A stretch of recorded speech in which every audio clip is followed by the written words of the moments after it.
Bienvenue tout le monde à l'Informel. Aujourd'hui, je m'assois avec Pierre Lantier qui a travaillé pour le corps policier de Buckingham-Masson-Angers puis à la ville de Gatineau entre 1987 et 2016 avant de se lancer en politique municipale en 2017. Les gens de l'Outaouais le reconnaissent surtout pour son travail aux communications avec le service de police de la ville de Gatineau alors qu'on pouvait le voir régulièrement dans différentes émissions de nouvelles. En 2021, il annonce qu'il ne sollicitera pas un deuxième mandat et profite maintenant de sa retraite. Oh, on est parti pour un autre épisode de l'Informel. Jean-François Joannis au micro, Sylvain Caron à la réalisation aujourd'hui et je suis accompagné de Pierre Lantier. Pierre, bienvenue dans nos studios. Mais re-bienvenue dans nos studios. Oui, merci. Ça fait combien de temps que tu es venu? Ça fait à peu près 6 ans que j'ai pris ma retraite du service de police, donc 6-7 ans à peu près. OK, ouais. Parce que tu n'es jamais venu en cadre de conseiller, je pense. Non, pas, non, hein. ça aurait été la première fois dans le temps que j'étais conseiller. C'est ça, effectivement. Ouais. Puis tu me disais ça, puis je savais pas ça, mais c'est quand même significatif ici, l'édifice, parce que il y a un lien avec ta grand-mère qui était Edna Charette, qui a fondé la table de Bethléem juste à côté. Oui, ça a toujours un petit pincement quand je viens vous voir dans les locaux ici, parce que comme tu mentionnais à côté, c'est la table de Bethléem, fondée par ma grand-mère, là, je me souviens plus combien d'années, ça fait très longtemps. Tout le monde la connaît sur le nom de la mère Teresa de Buckingham. Donc, pour moi, là, c'est définitivement une idole, ma grand-mère. Quand j'ai travaillé dans le domaine communautaire, on va peut-être en parler tantôt, comme quand j'étais policier, ma grand-mère a fait du communautaire quasiment toute sa vie pour aider les gens qui étaient dans le besoin de ces choses-là. Donc, oui, c'est spécial de venir ici. J'ai toujours une belle pensée. D'ailleurs, quand je suis arrivé tantôt, j'ai envoyé un petit signe de main pour la saluer, là, même si c'est plus là comme de raison. Mais puis là, sa présence est encore là. C'est fou. Oui, exactement. C'est quelqu'un qui était bien connu dans Buckingham puis qui a fait beaucoup. Puis on la manque bien gros. On veut toujours garder ces gens-là le plus longtemps possible. Mais elle a fait des très, très bonnes choses pour ces gens-là. Puis d'ailleurs, ça se poursuit. C'est ça qui est plaisant. C'est ça, ça roule encore. Puis là, je pense que c'est l'ami de l'entraide qui s'est impliqué aussi là, pour aider à soutenir ça. Là. Je ne suis pas sûr de tous les détails. Là. Mais oui, c'est de voir. Puis là, le service a changé avec la pandémie et tout ça. Là, ça change un peu la façon qu'ils le font. Mais au moins, ils sont encore là. Oui, c'est bien que ça se poursuive encore. Je suis certain que d'en haut, elle regarde ça bien fière encore. J'ai eu la chance de la rencontrer une fois. Puis, à l'époque, c'est un peu plate parce que quand tu es plus jeune, tu es un petit peu plus insouciant de ces choses-là. Moi, je pensais juste mon travail de caméraman, tout ça. Puis que j'ai pas eu la chance, malheureusement, j'ai pas pris... je n'étais pas assez conscient de la situation, de qui je rencontrais. Je ne connaissais pas toute son œuvre et tout ça. Mais je m'en souviens très bien, très clairement. Je me souviens de sa chambre, elle était en foyer d'accueil. Je me souviens de sa chambre, puis elle avait son téléviseur. Puis devant le téléviseur, il y avait comme un genre d'écran qui faisait une loupe, si tu veux, là, pour agrandir l'image. Puis très sympathique, très gentil. Puis c'est André qui faisait l'entrevue, André Soucy qui faisait l'entrevue avec elle. Puis je me souviens d'avoir remarqué comment elle était posée et elle était, elle me semblait très sereine puis très pleine de tendresse, j'aurais dit. Oui. Bien, ça a toujours été un peu sa force. Hein, puis je me souviens de l'époque où elle avait un genre de véhicule, un station, comme on l'appelait dans le temps. Puis elle allait quêter, comme qu'elle disait. Elle allait voir les différents centres d'achat, les IGA, ces endroits-là, pour ramasser de l'argent pour les gens qui étaient dans la pauvreté, puis ces choses-là, de l'argent, puis des denrées pour les familles. Puis tout le monde qui la voyait venir, je me souviens de Christian Saint-Jacques à l'époque, qui avait son supermarché ici, m'en parlait encore tout récemment, que ta grand-mère venait chercher ces choses-là. On ne pouvait pas y dire non. Elle n'acceptait pas de non. Donc, mais c'était toujours pour une bonne cause, comme de raison. Donc, mais elle est décédée à 98 ans. Donc, jusqu'à l'âge de 92-94 ans, elle était encore très alerte, puis elle se présentait à la table de Bethléem ici. Okay. Donc, elle a été très, très active. Ce qui a été difficile pour elle, c'est de perdre son permis de conduire, comme beaucoup des gens de cet âge-là, parce qu'elle a conduit jusqu'à plus de 80 là, qu'elle avait son permis. Puis, elle était toujours pas bien pressée. Donc, il y a des collègues policiers qui m'en parlaient des fois. Oui, effectivement. Les arrêts n'étaient pas toujours faits de la bonne façon. Il y en a qui disaient Pierre, parle à ta grand-mère, parce qu'à un moment donné, là, c'est des bonnes anecdotes d'elle.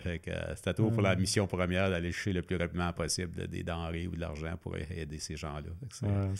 Ça ramène des bons souvenirs de ici, effectivement. As-tu eu la chance de l'aider, des fois, de donner oui, du un temps? Peu, oui, aller chercher des choses, l'accompagner dans différents événements. Peut-être pas autant que j'aurais aimé le faire, comme tu en parlais un petit peu plus tôt. Mais quand on pouvait y aller, on l'assistait, on lui donnait un petit coup de main. Mais elle a eu des très bonnes équipes, des bons bénévoles avec elle là, qui l'accompagnaient là-dedans. Donc, elle a fait ça bien des années. Puis elle avait aussi un autre magasin qui donnait du linge. Ça, c'est près de la ville de Buckingham, où il y a les travaux publics, ces choses-là. Oui, elle avait ça. J'oublie le nom, malheureusement, mais pendant des années, ils ont donné du linge aussi, pas juste des repas. C'était-tu l'Emmaüs? Non, c'était pas l'Emmaüs. Okay. Non, elle avait une petite maison là, qui se trouvait près de la voirie, là, près du champ de l'usine de filtration d'eau, juste en arrière. Là. Oui. Ouais, fait qu'elle a eu ça bien longtemps aussi. Là, fait que, ça aussi, ça a été. Elle était partout. Là, donc, tout le monde la connaissait. C'était une bonne amie du maire Scullion à l'époque. M. Scullion aimait beaucoup grand-mère Charette. Ouais. Il l'a beaucoup aidé aussi. Mais là, tu es originaire de Buckingham? De Masson. De Masson, OK. Oui. Puis, c'est-tu le travail qui t'a emmené à l'extérieur? Comment est-ce que tu as quitté ce secteur? Bien, Masson, d'un début, ce qui est le plus drôle un peu, j'ai travaillé comme étudiant au moulin à papier à Masson. Ouais, comme bien des gens. Comme bien des gens, puis j'ai étudié en technique policière, puis dans mon cours, à un moment donné, je disais à mon père, je pense qu'il m'a arrêté la technique policière, puis je vais m'en aller travailler au moulin. C'est payant.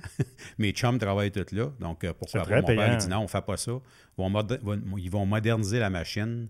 Donc, on va passer de 2 machines à une, fait que c'est fort possible que tu vas peut-être perdre ton emploi.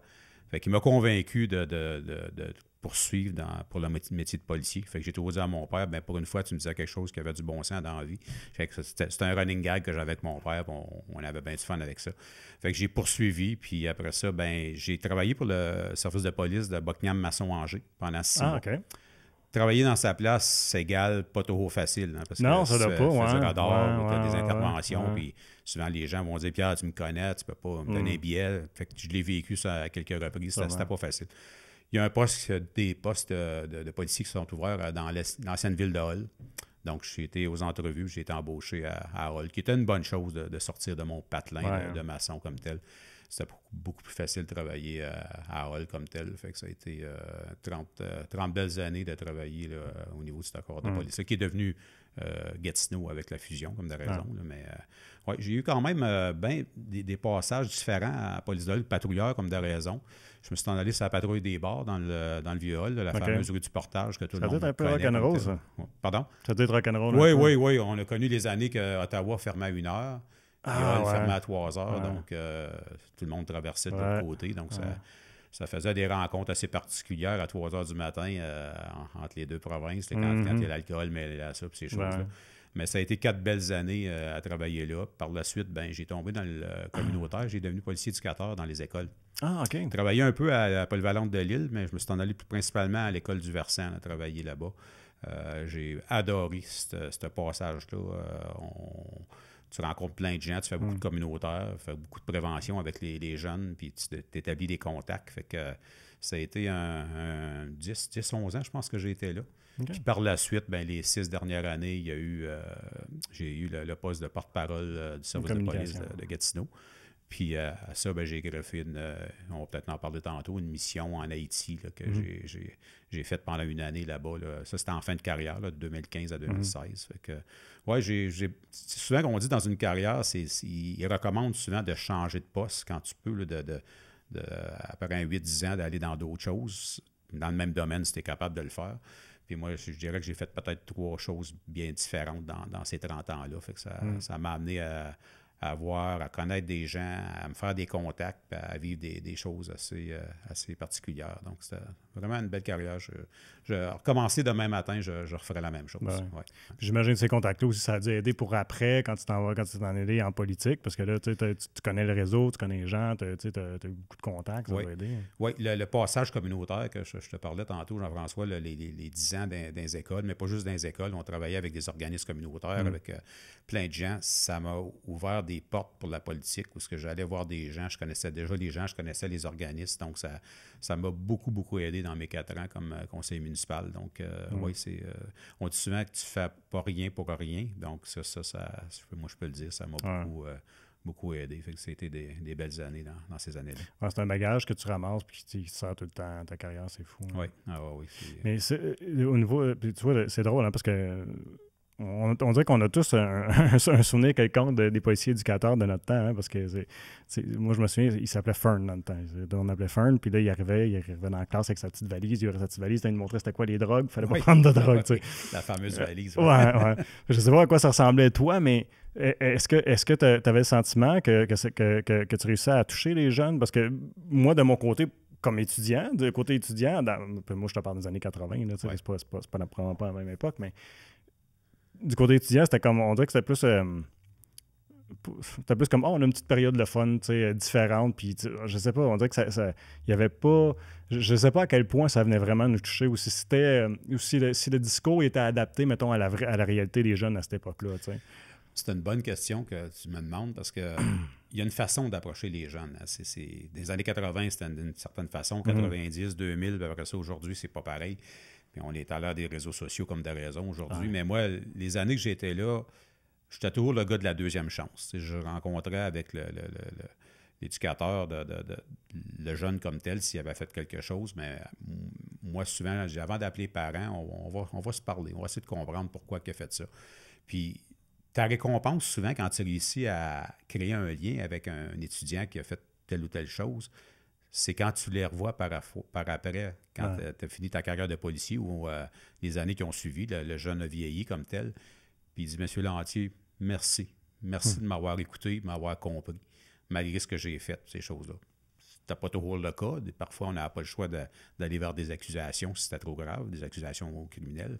Mais tu travailles beaucoup en prévention quand tu es policier éducateur. Donc, ton approche envers les jeunes va faire une grosse différence. Puis, moi, c'était une approche plutôt comme ça que je préconisais dans ces années-là. Puis, ça a assez bien été en général. Puis c'est le fun de revoir ces jeunes-là qui la plupart s'en ont sorti.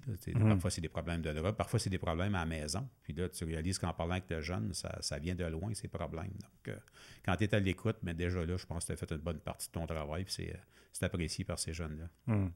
Mais c'est bien parce que, bon, oui, il y a de la prévention, mais si l'intervention n'est pas... Ce que tu sembles me dire, c'est que c'est une intervention qui est genre pour accompagner le jeune dans la problématique qu'il vient de vivre puis trouver des pistes de solutions et non pas juste une réprimande, tu sais. Oui. Je pense qu'il y a une différence. Hein. Ah oui, tu as tout à fait raison parce que c'est souvent d'aller vers la répression tout de suite. Bon, c'est prouvé, la répression ne fonctionne pas toujours.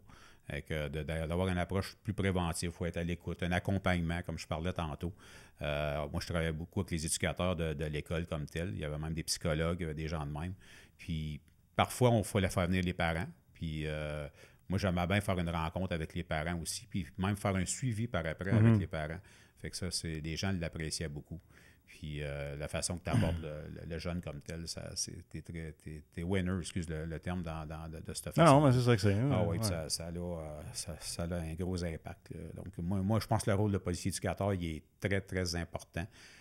Peut-être pas d'être toujours à l'école tout le temps, parce qu'il y a déjà eu, moi, dans les années que j'étais plus jeune, le policier était dans l'école 5 jours sur 5. Je pense qu'on n'est plus là aujourd'hui. Il y a d'autres façons de travailler maintenant, mais que le policier soit accessible quand les jeunes en ont besoin, ça, je pense que ça a sa place, là, bien gros. Puis je pense que les corps de police, ils croient beaucoup encore à ça. Aujourd'hui, le phénomène qu'on voit beaucoup, c'est le taxage, l'intimidation par Internet aussi. Puis je sais pas... mais toi, c'était pas ton temps, j'imagine, dans ton temps. Il y en avait quand même pas mal. Du taxage, il n'y avait pas tant que ça. C'était beaucoup de l'intimidation, puis beaucoup des filles envers les filles. Ah, tu vois. Oui, il y en avait chez les garçons aussi, là.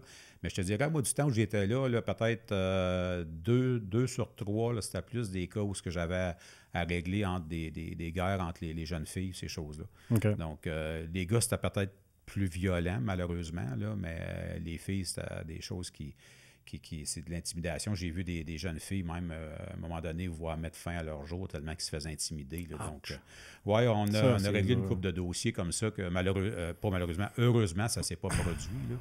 Mais oui, ça vient de chercher aussi. Puis, tu sais,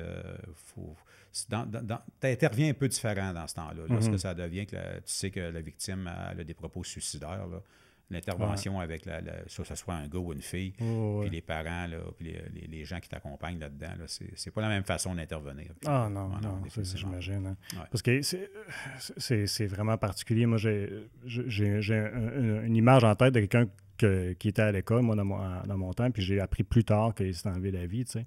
Puis c'était, tu sais, quelqu'un était différent, je sais pas, je l'ai pas vu là, être intimidé comme tel, mais tu peux sentir que socialement, ça fonctionne pas, puis les gens le rejettent, tu sais. Puis le rejet, là, on a peine à imaginer jusqu'où ça peut aller, puis tu t'en témoignes, ça peut aller très loin. Là. Ah oui, exactement. Puis c'est là que je trouve, moi, que l'entourage qui n'est pas d'accord avec ça, sans dire d'intervenir physiquement, faut que les gens, à un moment donné, s'impliquent pour dire aux autres jeunes qu'ils ne sont pas d'accord. Souvent, c'est pas d'encourager ce qui se passe, c'est même de le rapporter. Ça peut être de façon anonyme, mais tu peux pas laisser aller des choses comme ça parce que souvent, ça va trop loin. Puis malheureusement, il y en a qui passent à l'acte. Ça, c'est rendu là, c'est pas évident. Là. Comment ça fonctionne au criminel avec les jeunes? J'ai un petit peu de difficulté à suivre comment ça marche parce que j'ai un de mes enfants qui m'est arrivé et qui m'a dit pour avoir eu un enfant qui a été violent à l'école, à cette heure, ils vont envoyer une facture aux parents où il va y avoir je ne sais pas comment ça fonctionne, mais il va y avoir une pénalité que les parents vont devoir payer, là, paraît-il. Là. Je ne sais pas s'ils m'ont mal rapporté les faits, mais je me dis, comment est-ce que tu peux vraiment porter une accusation criminelle chez un jeune? Ou c'est quoi la marge de manœuvre pour les réprimandes après ça? Bien, il y a une loi, là, la LSJPA, c'est la loi qui est pour les adolescents de 12 à 17 ans. Okay. Tu peux les accuser, c'est le tribunal de la jeunesse, comme de raison criminelle. Mais de ce que tu parles, peut-être, au niveau d'une facture, c'est peut-être plus des poursuites au niveau civil. Okay. Donc, criminel, ça peut avoir changé. On remarque que ça fait un petit bout, là, j'étais à la retraite. Là. Mais je sais que dans le domaine civil, il y a une possibilité que les parents se font poursuivre, puis le jeune se fait poursuivre à travers les parents. Les parents sont bien avec ça. Je sais que ça se faisait ça dans le temps. Là. Okay. Mais pour le reste, s'il y a de quoi côté criminel, normalement, je ne pourrais pas te le dire. Mais ça pourrait définitivement du côté civil. Ouais. Okay, je peux voir là. Mais je me disais, c'est dur des fois comme parent de tenir toute la responsabilité de tes enfants après ça. Puis c'est drôle parce que moi j'ai comme une vision que dans le temps, c'est un peu ça que j'ai dit à mon gars quand il me racontait ça. J'ai dit, on a vu des batailles, puis bon, il y avait 3-4 tapes à gueule. Je m'excuse de la façon dont je vais dire ça, mais c'était 3-4 tapes à gueule, puis après ça, c'était fini. Puis là, bon, ils se rencontraient en direction, puis bon, ça n'allait pas tant plus loin que ça. Mais là, à cette heure, c'est comme, il n'y a vraiment plus rien qui passe. C'est correct d'un sens, mais en même temps, je me dis, c'est comme parent, à un moment donné, des fois, je sais pas, là, mais tu sais, la responsabilité devient, puis c'est pas tant de ta faute, tu sais. Je sais pas si c'est la bonne façon de dealer avec la situation. Je verrais plus, justement, encore une intervention d'accompagnement, puis de aller à la source du problème que d'aller dans l'argent. L'argent, au bout du compte, tu ne règles pas le problème. Là. Non, ultimement, c'est ça peut aller jusque-là, mais il y a d'autres pistes de solutions avant de se rendre là. Fait que, puis je me permets une parenthèse, Jean-François. Quand j'étais policier éducateur à l'École du Versant avec Manon Dufault, là, qui est maintenant la présidente de la commission scolaire, mais qui n'est plus ce nom-là, le Centre de service scolaire. Oui. On était la première école à faire le fameux code blanc, là, le code de tireur actif, où ce que tu fais, tu fais un lockdown, toutes les portes sont fermées, ces choses-là. Puis en Outaouais, Manon m'avait dit à l'époque, Pierre, je te fais confiance, on se lance. On fait la première pratique code blanc. Il y avait eu des tristes événements qui s'étaient passés à Montréal, même ici à Saint-Laurent. Il y avait eu un événement. Là. Ça, c'était mon premier gros appel comme porte-parole du service de police à Saint-Laurent. Ah, tu vrai? Tu as un bon parti. Oui, effectivement. Mais oui, on avait fait ça. Puis moi, j'y crois beaucoup à ça. Là, puis tu veux pas que ça arrive, mais il faut que les gens soient prêts. Donc, des belles années avec Mme Dufour et d'autres directeurs, M. Bérubé, tout ça, à du Versant. Ça doit être tout un gros dossier. Je veux parler de la vie de patrouilleur parce que c'est ce que je te disais quand tu es arrivé tantôt, puis on en reparlera en nombre, on est là. C'est parce qu'il y a une poignée de main de personnes qui peuvent connaître c'est quoi que de vivre ce genre de vie-là. Puis j'imagine que c'est une vie particulière. C'est sûr que nous autres, le public en général, on voit les téléromans de ce monde, puis les films, tout ça. Fait qu'on a comme une idée qui, tant qu'à moi, n'est pas réelle. Est-ce que tu as déjà vécu, toi, des situations où est-ce que tu crains pour ta vie, que c'est des situations que tu ne sais pas si tu vas t'en sortir, ou bien que tu as dû sortir ton arme, puis des choses comme ça qui est intense à ce niveau-là? Oui. J'en ai eu des événements comme ça où ça n'a pas été facile. Sur la rue du Portage, j'en parlais tantôt, certains événements, mais un qui me revient vraiment en tête, c'est on avait fait de la surveillance sur des caisses et des banques parce que ça faisait 12 vols en main armée en moins d'une semaine et demie qu'un type faisait dans ce temps-là. J'étais à Hall, on n'était pas fusionnés. Puis la caisse que je surveillais, moi, le gars rôdait alentour, puis c'était un autre de mes collègues qui l'a spoté, excuse le terme.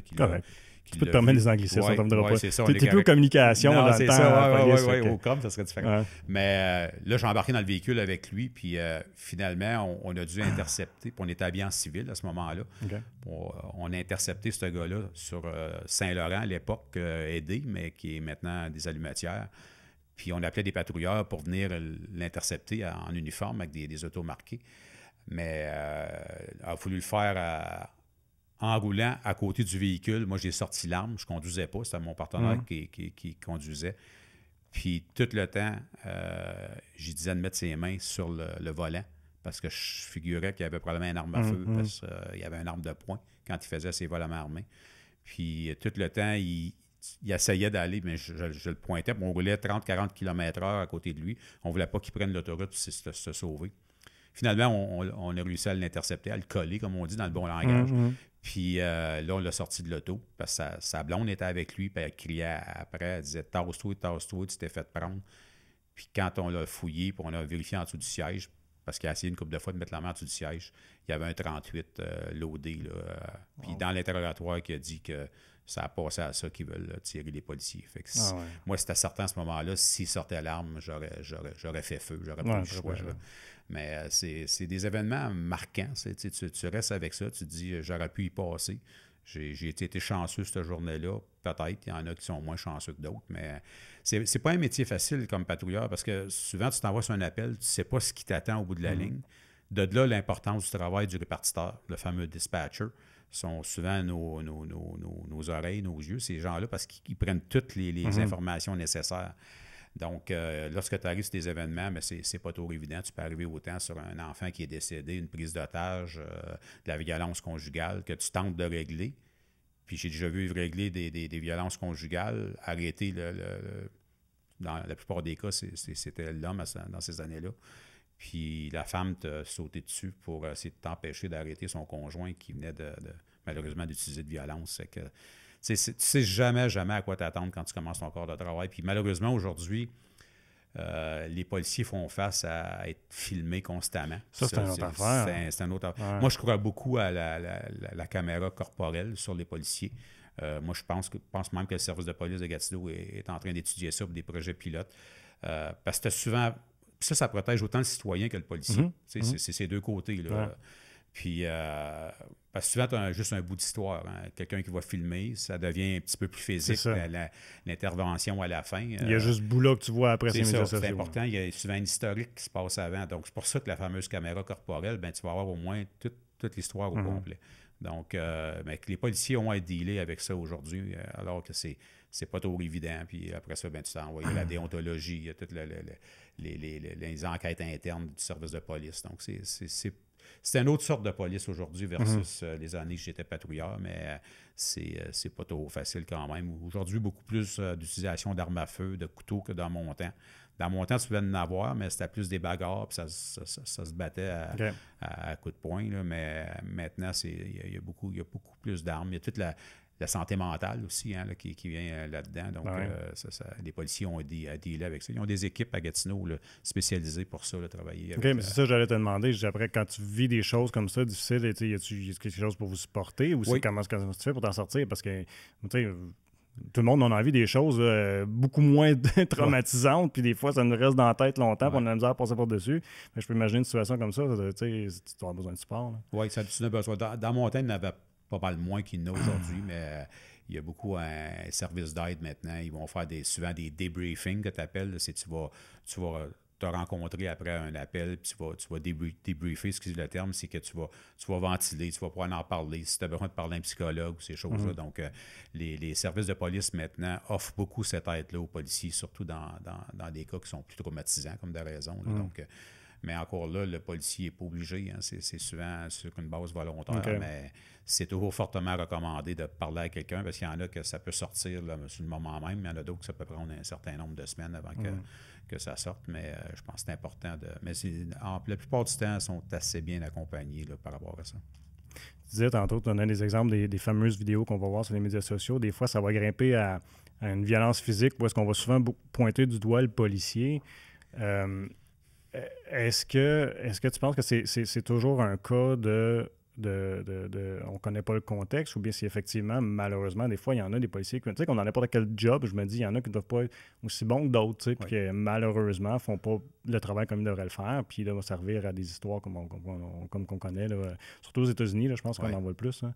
Mais as-tu déjà été témoin d'histoires comme ça ou est-ce que c'est vraiment le travail a mal été fait puis c'est malheureux, tu sais? Oui, mais ça arrive ça peut arriver à l'occasion. C'est comme tu disais tantôt, dans n'importe quel métier, tu peux avoir des on va prendre l'exemple que tu me dis de policiers qui vont peut-être un petit peu trop loin dans leurs interventions. Ça a déjà arrivé, ça s'est déjà produit. Mais en général, c'est malheureusement le bout d'histoire où le policier se doit d'être physique pour arrêter la personne qu'on voit. Mais il s'est passé de quoi avant? Il s'est-tu fait frapper? Il s'est-tu fait cracher dans le visage? Y a-tu résistance à l'arrestation? Il y a plein de choses qui rentrent en contexte. Mais oui, ça peut arriver à l'occasion. Puis il y a des tribunaux pour ça, là, la fameuse déontologie policière où ce que les gens peuvent dénoncer comme tel. Mais oui, ça arrive à l'occasion. C'est pas souvent. Des cas comme on a vu aux États-Unis, c'est assez rare que tu vas voir ça au Canada ou au Québec. Là, mais il n'est pas dit que ça ne peut pas arriver, mais c'est sûr que... je pense que c'est correct d'en parler puis que ça se promène, ces vidéos-là, parce qu'on ne veut pas justement que ça se produise, mais en même temps, j'ai envie de dire que c'est un petit peu ingrat le travail de policier d'une certaine façon, parce que quand tu fais les choses correctement, tu n'en entends pas parler. Puis il suffit que, il y a une petite affaire qui va croche, là, c'est partout. Oui, tu vas beaucoup plus t'entendre parler quand ça a moins bien été que quand ça a bien été, oui, effectivement. Puis même à l'époque, c'était pas les médias sociaux, j'imagine, dans le cercle, dans le milieu, dans les journaux, quand même, là, ça peut arriver. Là. Ah oui, bien, c'est sûr. À l'époque, nous autres, il existe encore, là, Stéphane Baudouin, que tout le monde connaît, de Caméra de nuit. Stéphane nous suivait sur bien des appels avec sa caméra. Stéphane a commencé en 87, à peu près dans les mêmes années que moi j'ai commencé à Hall. Avec le gars de Caméra de nuit, il filmait là, les bagarres et toutes les choses qui se passaient sur la rue du Portage dans ces années-là. Oui, c'est pas d'hier. Les années rock'n'roll. Ça fait déjà 30 minutes qu'on parle, Pierre. Fait que je vais être obligé de dire merci à tous ceux qui nous écoutent via ma TV Outaouais. Je vous invite à continuer l'entrevue avec nous autres là, sur nos médias sociaux, sur la chaîne YouTube. On est aussi en balado-diffusion, Spotify, SoundCloud et aussi Apple Podcasts pour le reste de l'entrevue. On va parler, entre autres, je vais encore une couple de questions de vos avis de policier, mais on va parler de ta vie de politique. Puis évidemment, ton voyage humanitaire là, à Haïti qui va être super intéressant. Donc, soyez des nôtres, allez nous suivre. Puis des petits likes sur nos vidéos, ça serait super apprécié. Merci tout le monde. Mais ouais, c'est ça. Fait que, un travail, j'allais dire, c'est un travail ingrat. Puis quand tu vis une situation où est-ce que qu'il y a des altercations, il y a de la violence, sortir l'arme et tout ça, est-ce que vous sentez que vous avez du moins, parce que mon impression, c'est que c'est tout le temps, en tout cas, du moins aujourd'hui, peut-être que c'était pas pareil à l'époque, mais que la population est toujours frustrée. Regarde, je vais donner un exemple. Je sais pas si tu te souviens, là, la vache, l'autoroute 50, là, que le policier a dû tirer. Tu te souviens de ça? Oui, c'était pas plutôt... c'était la police de Gatineau? Je pense que c'était les SQ. OK, parce qu'on a vécu une avec Gatineau là, sur le chemin pour aller au fer à cheval à Masson. Là. C'était peut-être ça d'abord. C'est peut-être deux événements différents. Là, en tout cas, mais je me souviens, en tout cas, le policier qui a fallu qu'il abatte la vache, c'était dangereux parce qu'elle était sur le chemin, il a battu la vache, puis là, tout le monde en fait tout un cas parce que le policier utilisait son arme sur un animal innocent. Bon. À quoi je voulais en dire avec ça? Oui, c'est ça. Fait que j'ai l'impression que souvent, la population va se fâcher facilement. Mais est-ce qu'à l'interne, vous avez quand même le support des supérieurs, dire, est-ce que les supérieurs sont durs sur vous autres pour dire, qu'est-ce qui est arrivé là? Ou non, c'est plus une atmosphère de support et de collaboration, t'sais? Dans un cas de décharge d'armes à feu, il va y avoir une enquête. Ça, c'est automatiquement? Oui, automatique, okay. Oui, c'est sûr. Là, c'est de justifier si l'utilisation de l'arme était nécessaire, était justifiée à ce moment-là. Puis la parenthèse que je peux faire, je ne sais pas si c'est le même événement qu'on parle, mais moi, le bœuf qui avait été, qui s'avait sauvé de la remorque, puis il s'en allait vers une école, puis il y avait des jeunes dans la cour d'école. Ben, avant que ça se rende là, ben, le policier a utilisé son arme. C'est sûr que ça l'a fait un tollé, ça l'a fait une histoire c'est peut-être ça l'histoire. C'est peut-être celle-là, mais en tout cas. Mais puis dans cet événement-là, les policiers n'ont pas été réprimandés par le service de police parce que il y avait un contexte où l'animal, même le propriétaire nous a dit « Je ne suis plus capable de le contrôler ».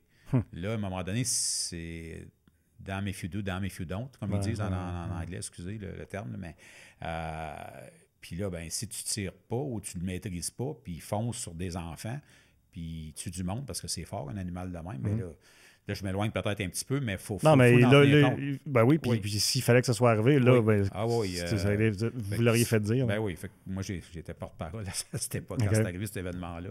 Fait qu'il faut que tu tentes d'expliquer à la population les raisons pourquoi les policiers ont fait ça. Puis c'est sûr qu'on a eu des plaintes de partout à travers le monde, là, comme de raison, là, jusque dans l'Ouest canadien. Là, puis, oui. Mais c'est ça. Fait que non, c'est sûr, quand il y a une situation d'une arme à feu, il y a une enquête. Puis ça pourrait aller jusqu'à une enquête faite s'il y a mort d'homme par un autre corps de police. Oui, c'est ça. Fait que, mais c'est ça qui est malheureux aussi aujourd'hui, c'est que parfois les policiers, pour l'avoir vécu, tu vas hésiter à utiliser ton arme à feu parce que tu sais que tu vas être jugé et tu vas avoir des questions à répondre. C'est ça qui devient dangereux à un moment donné. Où est-ce que tu passes à l'action ou tu le fais pas? Même à un moment donné, tu n'as pas le choix, là, comme de raison. Mais c'est ça qui... Aujourd'hui, il y a plein d'autres moyens, par exemple. Il y a ça rendu quoi? T'as le taser gun, t'as le poivre de Cayenne, je pense, qui ont les policiers de base là, sur eux autres. Ça, c'est des moyens...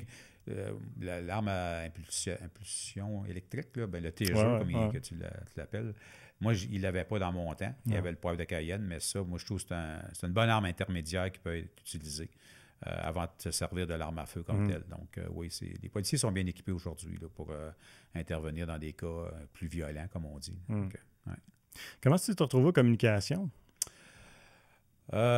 Ça part Ils ont tiré à courte paille, celui qui n'est pas chanceux, il a la pointe. Non, parce que j'avais un petit background. J'avais fait les tournages d'échecs au crime. On refaisait des scènes. Oh my God, flashback. Oui, fait que moi, je faisais ça. J'avais commencé avec Radio-Canada à l'époque. Bob Rioux, le patron de 104.7, puis avec la police. Fait que moi, j'étais celui qui disait si vous avez des informations sur ce crime, contactez Échecs au crime. Fait que j'avais commencé un peu devant la caméra à cette époque-là. Puis là, quand le poste s'est ouvert aux communications, ben il y en a bien qui me disaient « Ah, Pierre, tu devrais y aller, je te verrai là. » Je commençais à dire « Ah, j'aimerais peut-être ça, aller parler devant les caméras, travailler avec les journalistes. » Puis là, ben finalement, je l'ai fait pendant 5-6 mois de façon temporaire pour remplacer la personne qui n'était plus là. Puis après ça, ben il y a eu le concours, j'ai eu la job. Fait que après ça, je me suis lancé dans cette aventure-là où il y a eu des bons dossiers, là, des dossiers de meurtre. Là, on en parlait tantôt, le cas à l'école Saint-Laurent ici, le jeune homme qui est rentré avec un arme à feu dans l'école. Là. Donc, oui, ça a été un beau 6 ans de ma vie à commenter l'actualité policière, les faits divers là, avec les médias, puis d'être dans la télé des gens le soir ou la radio. Donc, oui, c'était un apprentissage. Il faut toujours que tu fasses attention pour ne pas trop en dire. Ben, c'est ça, j'en ai dire. Ça ne doit pas être évident parce que toi, tu connais tout le dossier, j'imagine. Ouais. Tu connais les détails. Puis là, il faut que tu décortiques qu'est-ce que tu peux dire publiquement et qu'est-ce que tu ne peux pas dire. Bien, on avait développé une stratégie, Jean-François, avec ma patronne à l'époque, Mario Harel, qui était Marianne Leduc, Mario Harel, qui était le chef de police. On s'avait dit, bien, toutes les réunions avec le bureau des enquêtes pour qu'est-ce qu'on peut dire, qu'est-ce qu'on ne peut pas dire, j'y assisterai plus. Ah. Parce que si tu entends qu'on a de l'ADN pour un tel dossier, fait qu'il disait juste que c'est dans la tête. Puis moi, malheureusement, mes yeux parlent. Arlison Ouellette, qui était à TVA avant, elle dit « Moi, Pierre, je suis capable de te lire. » Nathalie Tremblay. On te connaît tellement à cette heure. Marianne avait dit, ma boss a dit « Pierre, t'es mieux de pas trop en savoir, juste ce qui est important à dire. » Au début, ça m'avait un petit peu choqué. Tu veux savoir, tu es curieux. Mais j'ai compris que non, c'est mieux de même, surtout quand ils me disaient ça, eux autres. Là, oui, on est capable de te lire. T'as déjà mis les pieds dans les plats à dire des choses que... Ben, peut-être, non, pas vraiment. J'ai eu des bons dossiers avec Claude Poirier à Montréal, le célèbre Claude Poirier, là, qui était sûrement connu, qui commentait l'actualité policière. Tout le monde le connaît au Québec. C'est un personnage. Puis des prises de bec avec lui en Londres, en direct, me raccrocher à la ligne au nez, ces choses-là. OK. Oh, oui. Mais de trop n'en dire, peut-être des fois, j'aurais peut-être pas dû dire un petit détail, mais pas rien qui aurait nuit à l'enquête comme telle. Je serais assez transparent de te dire, dans tel dossier, Jean-François, là, par là, je l'ai échappé, celle-là. Non, ça a été quand même assez bien. Comme t'es mieux de toujours... Puis si, dans des entrevues, t'es mieux de pas dire quelque chose que tu penses ou des à peu près. T'es mieux de dire que tu ne sais pas aux journalistes, dire, moi, je te reviendrai, je te rappellerai plus tard pour te donner la réponse. Mais ouais, une belle expérience d'un bon 6 ans. J'ai eu des bons liens avec les médias en général. Ouais, je pense que tu étais apprécié. Oui, ça a été assez bien. L'épisode des carrés rouges, là, ça a été assez spécial. Ça, là. Les étudiants là, qui manifestaient là, pour les droits étudiants, là, les frais étudiants plutôt. Fait que, ouais. Faisait des lives avec Louis-Philippe Brûlé, Rock Chalette. Puis, mais ça va-tu brasser ici, dans le coin ici? Dans ma tête, c'était beaucoup à Hall, près de l'Université du Québec.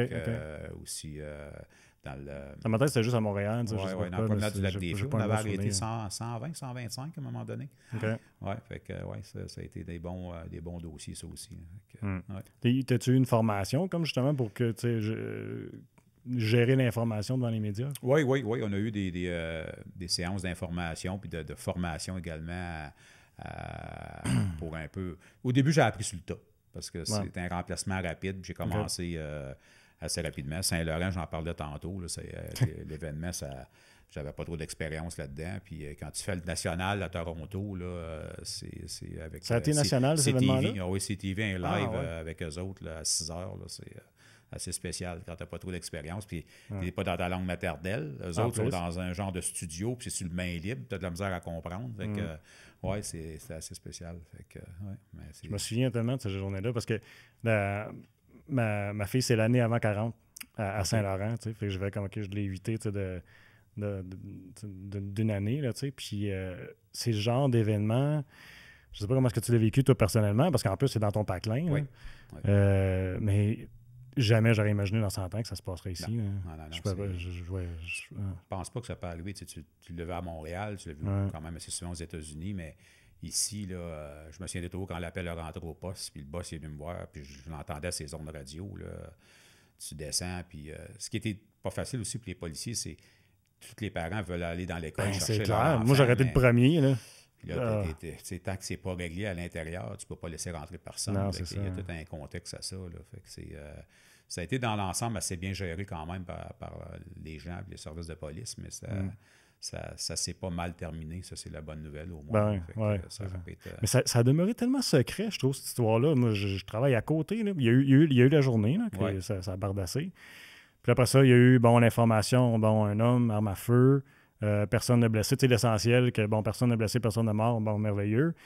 Mais après ça, on dirait que je n'ai jamais entendu parler. Puis à l'école, on dirait qu'ils ne voulaient plus en parler. Je ne sais pas si c'était la stratégie d'après, pour ne pas dramatiser, pour garder pour baisser l'anxiété dans le milieu scolaire. Là, mais on dirait que plus personne n'en a parlé après. Oui, je pense que c'était un mélange de tout ça. Puis je pense que c'était un peu voulu, malgré que je n'étais pas dans les murs de l'école pour le savoir. Mais c'est comme n'importe quel dossier qui est tragique comme ça. Si tu en parles trop, ça peut donner des idées à d'autres.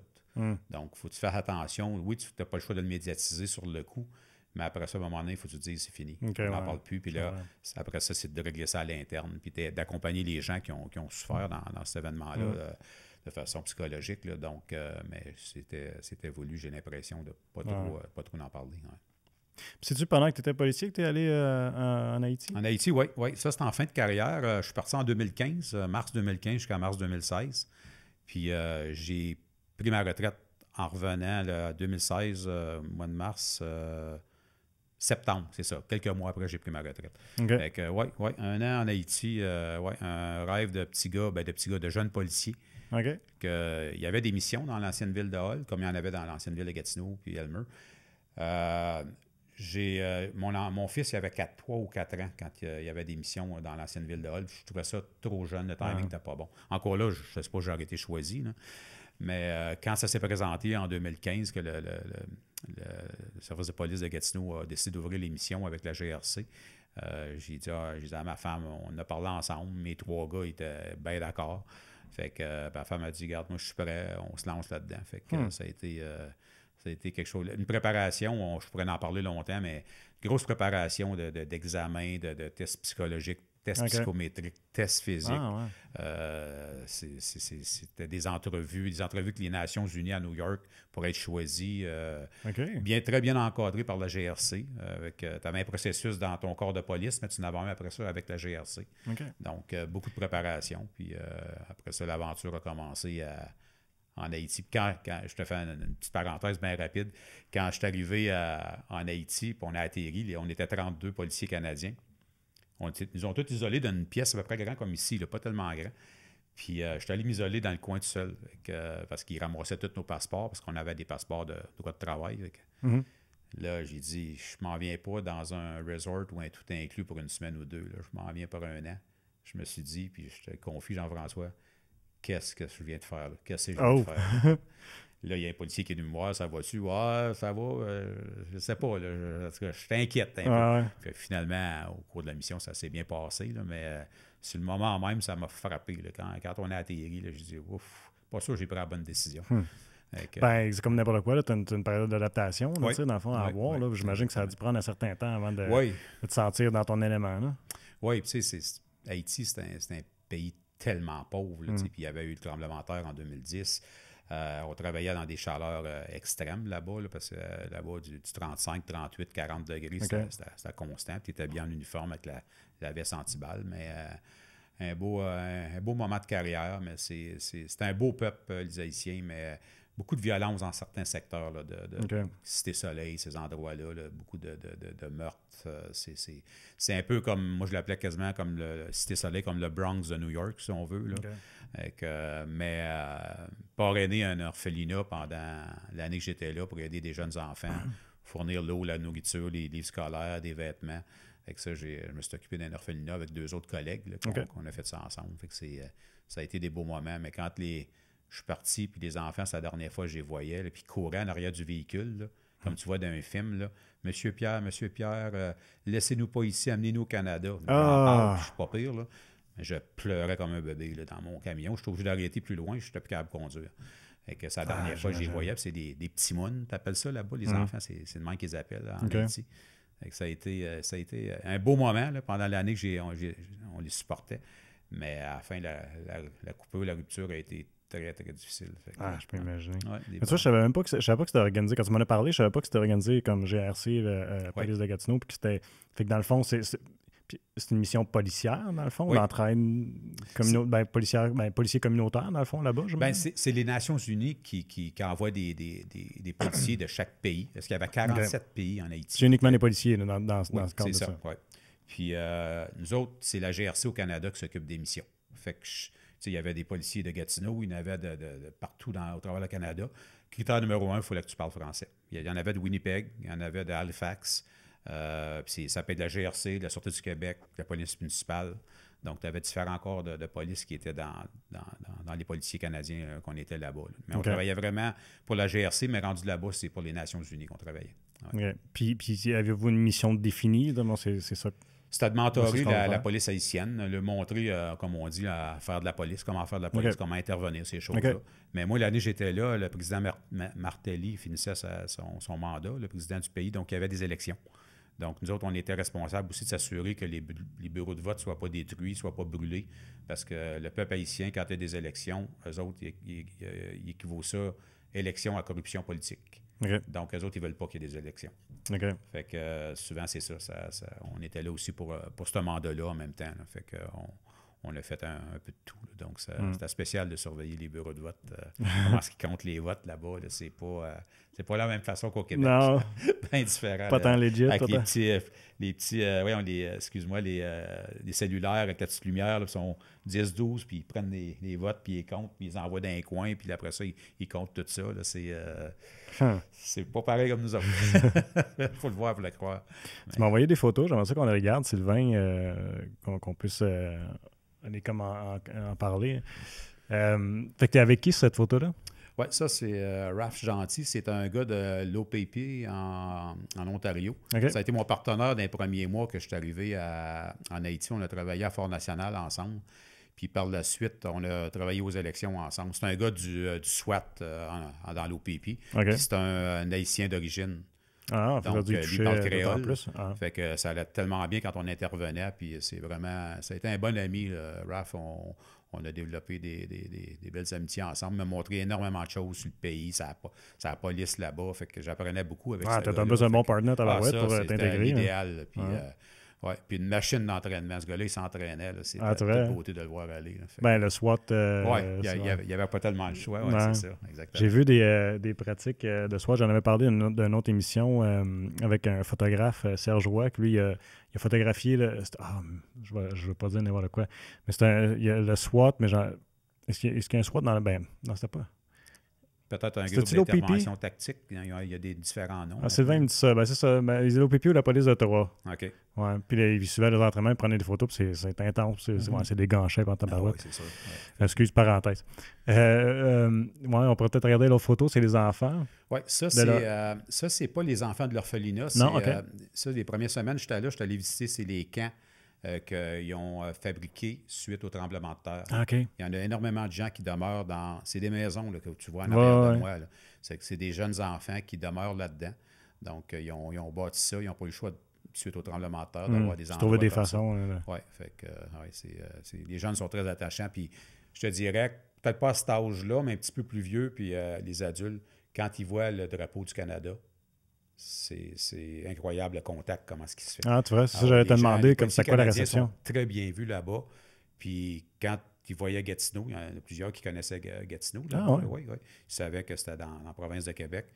Donc, ils savaient qu'on parlait français, comme de raison. Fait que des gens venaient te voir, puis tu peux les aider. On ne pouvait pas toujours leur donner quelque chose parce que ça finit plus. Mais de voir les petits-enfants comme ça, ils sont tellement attachants. J'imagine. D'autres beaux moments. Puis l'autre photo, la troisième, tu m'as envoyé? Ça, c'est mes Timone que je parle de tantôt. De l'orphelinat? Oui, les jeunes de l'orphelinat. Il en manque peut-être quelques-uns là-dedans. Il y en avait une douzaine.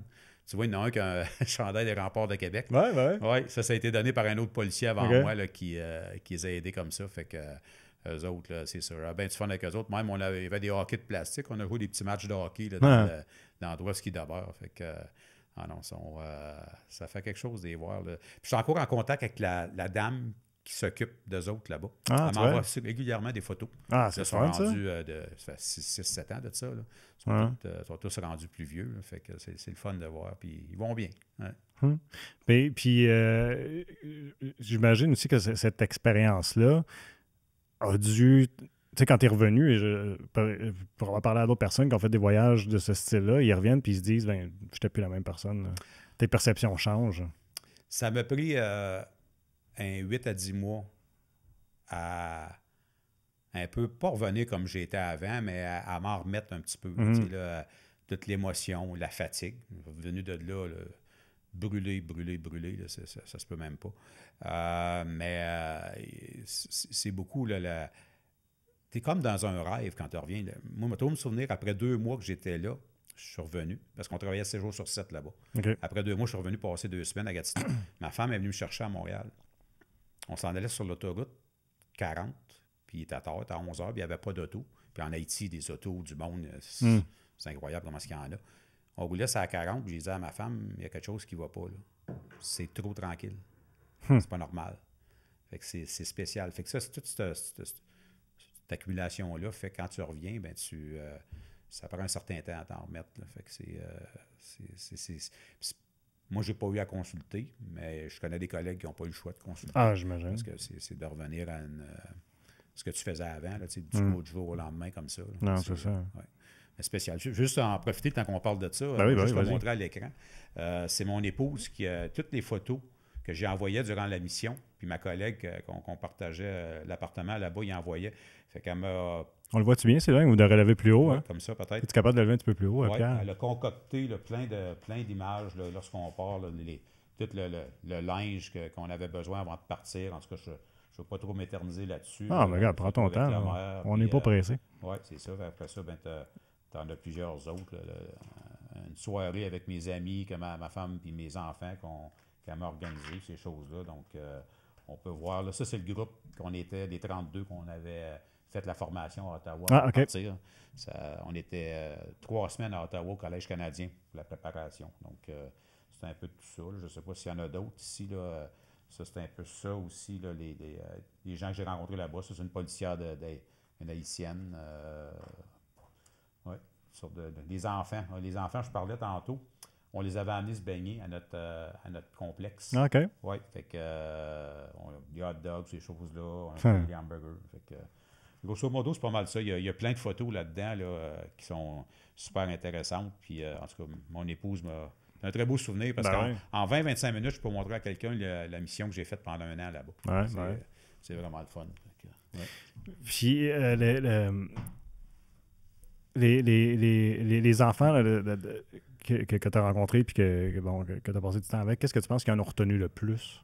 Parce que, tu sais, comme tu dis, il y a une limite à ce que tu peux faire parce que dans le sens que, à un moment donné, tu as beau donner des gâteries, des choses comme ça, tu n'en as plus un certain temps, puis tu peux en donner éternellement, là, dans le fond, tellement les besoins sont grands. Puis aussi, comme tu dis, ben, quand vous êtes partis, c'était difficile pour eux autres. Fait que je me dis, tu sais, il y a so much que vous avez été capable de donner. Fait qu'est-ce que tu penses qu'ils en ont retenu après, une fois que. Je pense que le message qu'on essayait de lui passer, c'est que c'était bien important de continuer l'école. Là-bas, les enfants en bas de 12, 13, 14 ans, ils vont tous à l'école. OK. Oui, ça, ils sont tous en uniforme. Tous habillés pareil. Ça, c'est vraiment spécial. C'était de démontrer aussi qu'il fallait qu'ils continuaient à l'école pour avoir un travail qui peut être important pour eux autres plus tard, malgré qu'en Haïti, c'est un petit peu plus difficile d'avoir un travail versus ici, on a le fédéral, on a plein d'emplois. Donc, c'était de démontrer aussi les valeurs, malgré que ces enfants-là, il y en a plusieurs là-dedans, c'est que soit que le parent était décédé dans le tremblement de terre, ou les parents les avaient déposés à la porte de l'orphelinat, puis sont partis. Ils ont abandonné carrément. Fait que ça, c'est assez spécial. Fait que la dame qui s'occupait d'eux autres était tellement une bonne madame là, qui en prenait soin comme telle. Donc, qui peuvent avoir un futur. Je pense que c'est malgré ce qu'ils ont vécu. Fait qu'on pouvait échanger avec eux autres puis démontrer, oui, c'est beau qu'on les amenait du linge, des livres d'école, des choses comme ça, mais aussi c'est qu'il y avait une possibilité que leur vie se poursuive par après. Parce qu'à 18 ans, elle, techniquement, elle ne peut plus les garder. Ils s'en vont un peu laisser à eux-mêmes, mais dans la rue. Donc, malheureusement, souvent, c'est là qui ne tournent pas toujours bien. Mais d'essayer de les éduquer et de passer des bons messages, qu'il y a une possibilité d'avoir quand même une belle vie, malgré que ce n'est pas facile en Haïti comme tel.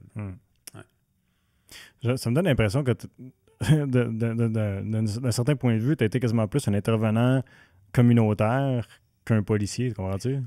Ou du moins que le policier type qu'on peut s'imaginer. T'as pas tort, Jean-François, parce que ça faisait déjà 20 ans que l'ONU était là pour montrer aux policiers comment travailler là-bas. Puis il y a une école de police là-bas, hein, comme Nicolette, qu'il y a ici au Québec là, pour les policiers. Okay. C'est qu'ils sont formés, sont très, très bien formés en plus. Mais j'ai senti, moi, que oui, on pouvait lui montrer certaines choses, mais tu te faisais répondre souvent, ben t'es le 10e qui me dit comment intercepter un véhicule, ça a eu. Arrête de m'achaler. Fait que, il y a peut-être plus dans le spécialisé que là, on pouvait lui en montrer un peu plus, ces choses-là. Fait que oui, en cours là, on avait certains bons liens avec eux autres, là, mais tu voyais qu'ils n'avaient vu d'autres avant aujourd'hui. Mais oui, on était beaucoup impliqués dans le volet communautaire là-bas aussi. Là. Fait que moi, je me sens que j'ai été peut-être un petit peu plus utile à ce niveau-là que l'autre volet, malgré que je ne peux pas dire qu'on n'a pas fait des bonnes choses. Mais on était beaucoup là, on a travaillé beaucoup pour les élections, hein, l'année qu'on était là, parce qu'il y avait des élections présidentielles. Est-ce que, on l'effleurait un petit peu tantôt, mais tout ton bagage communautaire, autant quand tu étais policier éducateur, après ça, cette mission-là, est-ce que c'est ce bagage-là qui a fait, puis même, dans le fond, dans ta famille, bon, on a parlé de ta grand-mère, bon, c'était du communautaire, ça. Est-ce que c'est tout ce bagage-là qui t'a propulsé à dire, hey, je devrais me lancer en politique pour aider dans ma communauté? Ouais. La politique, c'était pas prévu du tout. Non? Daniel Champagne, Gilles Carpentier, que les gens... Daniel est encore au conseil. Gilles n'a pas renouvelé un autre mandat. C'est mes deux amis, mes deux collègues qui m'ont amené vers la politique. Ils m'avaient invité pour aller souper un soir. Moi, je pensais qu'ils voulaient que je travaille pour leur campagne électorale, mais c'était pas ça du tout. Fait que finalement, c'était un peu à cause d'eux autres. Je faisais souvent le running gag que je disais quand ça allait mal, c'était à cause d'eux autres. Quand ça allait bien, c'était grâce à eux autres. Mais non, c'était un peu eux autres. Fait que oui, par la suite, mon volet communautaire, ces choses-là, m'a beaucoup aidé dans la politique parce que de la politique, tu fais beaucoup de la résolution de problèmes. C'est beaucoup ça. Les citoyens t'appellent, t'interpellent. Donc, tu vas les voir, tu vas les rencontrer. Fait que mon bagage d'anciens policiers éducateurs, ces choses-là, policiers d'un niveau volet communautaire, ça m'aidait beaucoup dans les interventions. Puis quand j'étais aux communications aussi, là, tu viens une facilité de parler. Fait que ça ne te stresse pas de rencontrer des gens ou d'aller devant un groupe de personnes pour parler de politique, parler de problématiques, ces choses-là. Mais la politique, ça peut être. Je vois qu'il y a qu'un genre de couteau. Là. C'est peut-être un couteau à deux tranchants. C'est usant, c'est pas facile. Moi, je suis un gars qui prend tout sur mes épaules. Je vais aider tout le monde. En politique, quand tu penses que tu vas changer le monde, tu vas aider tout le monde. Tu te trompes carrément. Tu peux pas aider tout le monde. C'est impossible. Je ne le cacherai pas. Là, je l'ai dit dans d'autres médias quand j'ai pris ma retraite. J'étais carrément en train de me rendre malade. Je connais ça trop personnel. Les réseaux sociaux, sont durs. J'ai reçu des courriels qui n'étaient pas très gentils. Mais ça, c'est peut-être 1%, là, 99% des autres. Mais juste à frappe fort pareil. Très sympathique, très correct, très gentil. Puis tu veux toujours en faire plus. C'est ça qui est difficile. Puis il y a d'autres conseillers qui l'ont vécu. À un moment donné, tôt ou tard, ça te rattrape. Puis je voulais faire un autre mandat parce que mon épouse travaille encore pour quelques années. Puis j'ai dit, si je continue, je ne t'offrais même pas le deuxième mandat. Puis j'ai pas peur de le dire. J'ai pris la bonne décision. Je suis bien en paix avec ce que je fais aujourd'hui. Je suis occupé, j'ai 3 gars, on est grands-parents de 2 petites filles. Mon fils vient de se lancer en business de plomberie.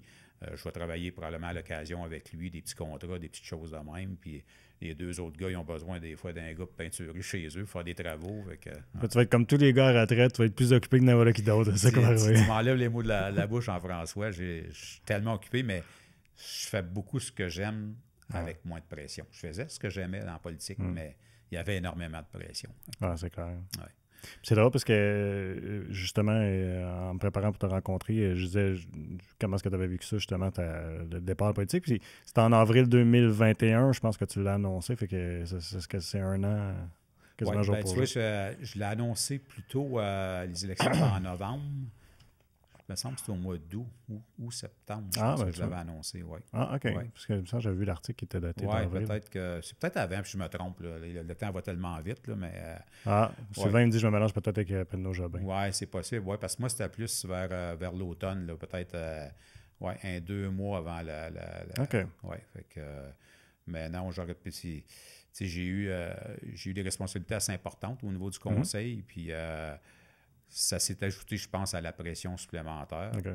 Oui, j'étais capable d'en prendre, mais à un moment donné, tu te dis la santé, elle ne suit plus vraiment, puis ça devenait très, très difficile. Puis, mais j'ai adoré ce que j'ai fait. J'ai rencontré des citoyens extraordinaires, des collègues extraordinaires, les gens, les gens critiquent souvent les politiciens, puis c'est correct, les gens ont le droit. Si tu as été voté... Ça fait partie de la job. Oui, c'est ça. Si tu as été voté, tu as le droit de critiquer. Si tu n'as pas été voté, tu n'es pas supposé, mais ça, c'est un peu une blague. Mais moi, je l'ai vu à travers les 19 personnes que j'ai travaillé avec pendant 4 ans. C'était tous des gens dédiés. Que tu sois pour le parti politique, que tu ne le sois pas, moi, je suis indépendant, là. Le maire, on l'aimait, on ne l'aimait pas. M. Pennet-Jobin, il faisait des heures. On a le droit de ne pas être au d'accord. Moi, j'ai souvent pas été d'accord avec, mais ça demeure que les gens sont investis. Puis quand tu rentres là-dedans, on dirait, je t'en parlais avant qu'on commence l'entrevue, tu deviens, on dirait, tellement ancré là-dedans qu'on dirait qu'il n'y a plus rien qui existe en dehors de ça. Ouais. C'est ça qui est dangereux quand tu prends tout pour toi et tu veux aider tout le monde. Fait que c'est ça que je donnerais comme conseil à un nouveau conseiller municipal, c'est n'oublie pas que tu as une vie familiale puis ta santé est plus importante que la politique. Malgré qu'un coup que tu rentres dedans, on dirait que tu veux en faire plus. Oui, c'est ça. Mais c'était un beau 4 ans pareil. Mais je suis content que tu me dises ça parce que souvent, comme tu dis, on est très critique des politiciens, puis des fois, avec raison, puis je pense qu'il faut l'être à certains égards. Mais de savoir que les gens, à quel point ils étaient dédiés. Puis, tu sais, moi, parce que je suis dans les médias, j'ai un peu la chance de voir une fois de temps en temps, un peu plus l'arrière-scène, tu sais. Puis, j'ai toujours, en tout cas, les politiciens, du moins que j'ai côtoyé, là, j'ai toujours l'impression que c'était des gens qui travaillaient fort, qui étaient impliqués, puis qui connaissent leur dossier. Tu sais, des fois, tu arrives avec des détails de dossier, il y en a un qui vient poser une question au conseil municipal, puis c'est pointilleux sur un dossier, puis boum, l'autre, il a la réponse, puis tu sais, oui, on va faire le suivi, regarde, j'ai telle information, puis il y a une réponse à donner. Je dis, ouais, t'en as des dossiers, il faut que tu connaisses, là. Ah oui, c'est très bureaucratique aussi, hein, veut pas, là, veut dire... mais oui, il faut que tu connaisses tes dossiers.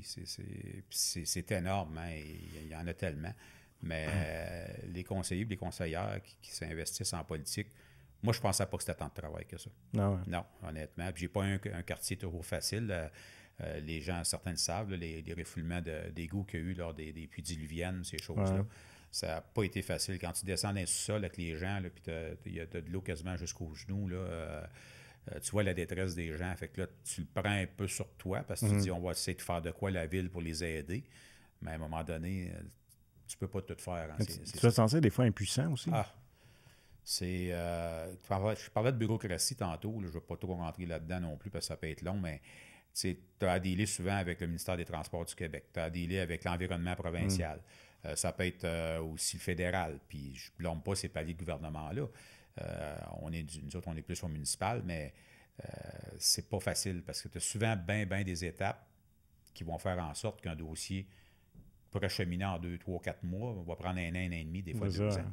C'est l'enfer. Le Bouvard-la-Brosse, je fais une parenthèse rapidement, ça fait au-dessus d'un an qui est fermé parce qu'il y a des ponceaux qu'il faut qu'ils changent en dessous du chemin, près de l'ancien Costco. Ça fait un an et quelques, mais il y a toute la bureaucratie qui rentre là-dedans parce que tu as un cours d'eau qui passe, tu touches à pêche et océan qui est fédéral. Okay. Tu as l'environnement qui est le provincial, puis tu as aussi du volet municipal là-dedans. Puis là, les poissons qui frayent, je pense qu'ils appellent ça. Là, je ne suis pas un expert là-dedans, où il y a aussi les grenouilles qui sont là-dedans. Il ne faut pas que tu touches à ça pendant leur période.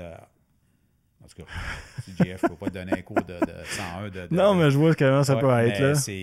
Ça fait en sorte que ça retarde. Puis c'est l'enfer pour les pauvres citoyens qui demeurent au nord de la 50. Il faut qu'ils fassent des détours. Ça surcharge le rein puis le paiement. En tout cas, c'est les impacts que ça a. Mais la bureaucratie, elle est excessivement lourde. Puis tu voudrais, tu me l'as dit tantôt, toi, tu veux faire avancer les choses, tu veux que ça aille plus vite, mais tu as quasiment les mains attachées, malheureusement. J'imagine aussi que tu dois avoir le sentiment que... Parce que là, tu as les politiciens, pas les politiciens, mais les citoyens qui sont en arrière de ça, puis qui vont pousser, dire qu'est-ce qui arrive, pourquoi ça avance pas, puis ça. Puis de toi étant de l'autre côté, de dire waouh, vous pouvez pas vous imaginer comment c'est complexe ce dossier-là. T'sais. Exact. C'est important de dire la vérité aux gens. De leur dire, ça fera peut-être pas leur bonheur, là, mais dire il y a ça. Fait que les gens ne comprennent pas pareil pourquoi que c'est si long à avoir des permis d'environnement. C'est très, très complexe maintenant. Avant, des années, ça aurait fait, puis en dedans d'un mois, ça aurait été réglé, mais là, tu contournais certaines règles qui n'étaient pas correctes, là, mais aujourd'hui, au moins, c'est fait de la bonne façon, mais c'est éternel, ça prend du temps. Là, fait que ça devient très, très frustrant. Puis ça, tu le prends sur toi, comme je disais tantôt. Moi je suis de même. Hein. Il y en a qui étaient capables de faire la part des choses, mais moi, malheureusement, c'est dur sur la santé. Mais il y a une chose que je demande tout le temps aux gens qui ont été en politique, puis on va s'arrêter bientôt, là, mais je suis toujours curieux parce que, tu sais, je trouve qu'il y a une partie de la politique parce que c'est un peu un spectacle, c'est un peu un spectacle parce que tu as la présentation publique, dans le fond. Tu as les médias, tu as ce qui passe à la télé, puis tout ça. Mais tu as là, après aussi, encore là, pour revenir à cette image-là, tu as l'envers du décor, tu sais, où est-ce que, la gang, après le conseil, vous allez prendre un repas, une bière, un verre de vin, whatever. Fait que je me pose toujours la question, à quel point est-ce que... Parce que dans les médias, on va présenter beaucoup les conflits. On va dire, on pourra parler d'un qui a été très populaire, c'est les conflits entre... Marc Carrière à Masson, puis le maire, tu sais. Puis là, là, on parle juste de... On dirait qu'on parle juste des batailles tout le temps, là, entre conseillers, là. Mais est-ce que c'est un peu comme un match de boxe? Qu'après, une fois que les gars sont enlevés, après ça, la poussière tombe, puis c'est cool entre tout le monde, ou bien il y a toujours des frictions encore pareilles en arrière? Pas tout le monde, je te dirais. Ouais. Et, en général, les gens sont respectueux. Souvent, il y a des huis clos, les fameux huis clos de la ville que les gens n'aiment pas toujours. ça brasse pas à peu près des fois dans les 8 là. Ah ouais, hein? Oui, c'est... Des fois, le président du conseil, M. Champagne, il a à faire l'arbitre. Des fois, ça va jusqu'au marteau sur la table. Ça, c'est correct. C'est de bonne guerre. On débat, comme Mme Boudria disait souvent. Mais par après, normalement, c'est assez respectueux. Il y en a qui sont plus rancuniers que d'autres, je peux dire ça ainsi, peut-être. Puis je ne vise pas personne. Ouais. Mais moi, en général... il y a des moments que je me suis pogné avec du monde, ces choses-là, mais je ne suis pas un gars qui aime me chicaner avec les gens. Mais c'est pas tout le monde qui va à la bière après. C'est pas automatique, ça se fait ça là. Ça arrive à l'occasion, mais il y a des gens que dès le départ, il y a de la rancune, puis ça se parle pas trop, puis il y en a qui évitent de venir à ces choses-là. Donc, mais c'est pas méchant après, parce que tu peux... sans dire crever l'abcès, mais tu peux en débattre un petit peu après puis dire, ben moi, j'ai pas voté puis je t'ai pas supporté à cause de telle chose. Mais souvent, on va se le dire avant, ça aussi. Moi, j'étais assez respectueux pour dire à une personne, je voterai pas pour toi, ton dossier à soir, pour telle raison. Ah ouais, même si je suis assez de te convaincre, non, je voterai pas à cause de ça. Fait que ça, je n'étais pas du style à arriver à la dernière minute, bang. Je disais, oui, je vais voter pour, puis je vote contre à la dernière minute. C'était pas trop mon style, là. Mais non, on avait des bons débats, des bonnes discussions même après.